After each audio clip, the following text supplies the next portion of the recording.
جمیل بھائی کچھ بتائیں وہ علاج کے حوالے سے. صلو علی الحبیب صلی اللہ تعالی علیہ وآلہ وسلم.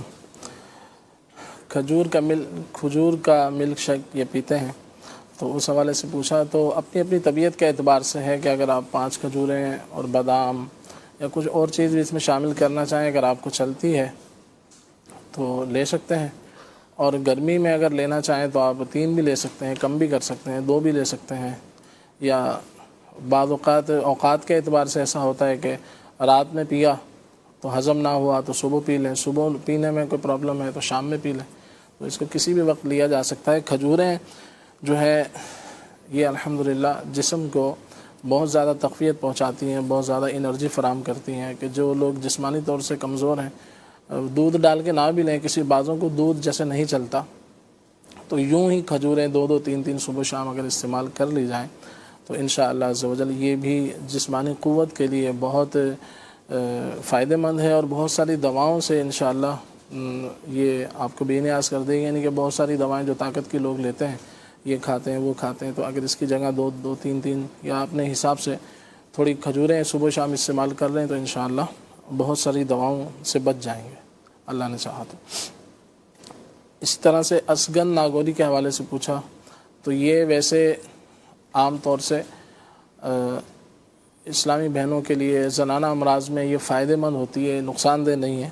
کہ جیسے چہرے پر پوچھا گیا کہ چہرے پر بال وغیرہ اس سے آ جاتے ہیں تو اس طرح کا نہیں ہے, بلکہ یہ بہت سی دواؤں کے اندر جو کہ دوائیں زنانہ دوائیں ہوتی ہیں اسلامی بہنوں کے لیے جو دوائیں بنائی جاتی ہیں اس کے اندر اس کا استعمال ہوتا ہے. تو یہ مفید ہے, طبیب کے مشورے سے اس کو استعمال کیا جا سکتا ہے. اسی طرح سے پھیپھڑوں میں بلغم جمع ہوا ہے یہ پوچھا ہے, دمے کی کیفیت ہے تو اس کے لیے سب سے پہلے پرہیز پر توجہ دیں. ٹھنڈا پانی ہے, اسی طرح سے آلو ہے, چاول ہے یا اور ٹھنڈی چیزیں استعمال کی جاتی ہیں اس سے بچا جائے. اور اسی طرح سے جب گھر میں آپ سوئیں یہ جہاں بھی سونا ہو تو اس میں کوشش کریں کہ چہرے پر آپ کے ہوا نہ پڑے, پیروں کی طرف آتی رہے, دیگر مقامات پر آتی رہے مگر براہ راست چہرے پر ہوا نہ پڑے. تو اس سے بھی رات بھر ناک پر ہوا لگتی ہے تو پھر اس کے بعد جو ہے اس کا پرابلم ہوتا ہے. اسی طرح سے موسم کے اعتبار سے بھی پرہیز کیا جائے کہ جیسے اگر ٹھنڈ ہے, اگر ایسے مقام پر ہے جہاں ٹھنڈ ہے تو پھر اس سے احتیاط کی جائے, ایسے لباس پہنے جائیں, تو ایسی خوراک استعمال کی جائے تو یہ بھی اس حوالے سے مفید رہے گا انشاءاللہ. باقی اس کے حوالے سے چند ایک چیزوں پر مشتمل میں ایک گھریلو علاج عرض کر دیتا ہوں.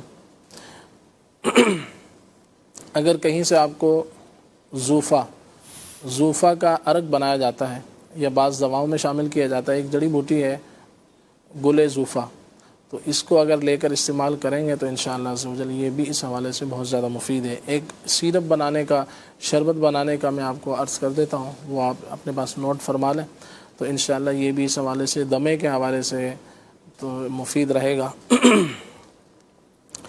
ایک اس میں دوا ہے برگ بانسا, نمبر 2 دار چینی, نمبر 3 گل زوفا, نمبر 4 انجیر اور نمبر 5 گیلو خشک. تو یہ 5 چیزیں لے لیں.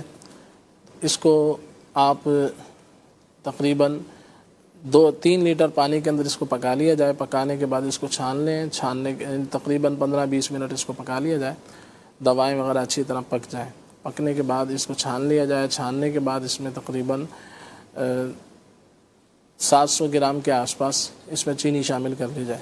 700 گرام کے آس پاس اس میں چینی شامل کر کے اس کو دوبارہ پکا لیں. پکانے کے بعد جب چینی وغیرہ اچھی طرح گھل جائے, اس میں مکس ہو جائے, شربت کی سی صورت اس کی بن جائے گی تو اس کو اتار کر کسی خشک بوتل وغیرہ میں اس کو محفوظ کر لیں. تو صبح شام اس کا استعمال کیا جائے تو انشاءاللہ 2-3 چمچ سادے پانی میں ڈال کر یا نیم گرم پانی میں ڈال کر اس کو استعمال کیا جائے تو انشاءاللہ عز و جل یہ مفید رہے گا. یہ نہ کرنا چاہیں تو صرف انجیر بھی اگر آپ لیتے رہیں تو انشاءاللہ یہ بھی اس حوالے سے بہت زیادہ مفید ہے. بلغم وغیرہ کو نکالنے کے اعتبار سے, دمے وغیرہ کے اعتبار سے, کھانے کے بعد بھی لی جا سکتی ہے. صبح شام بھی اس کو انجیر کو آپ استعمال کر سکتے ہیں. تو اللہ نے چاہا انشاءاللہ عز و جل اس سے فائدہ حاصل ہوگا. صلو علی الحبیب صلی اللہ تعالی علی محمد صلی اللہ تعالی ماشاء اللہ، اللہ پاک سارے بیماروں کو صحت اور سلامتی عطا فرمائے، آمین۔ استاد حضرت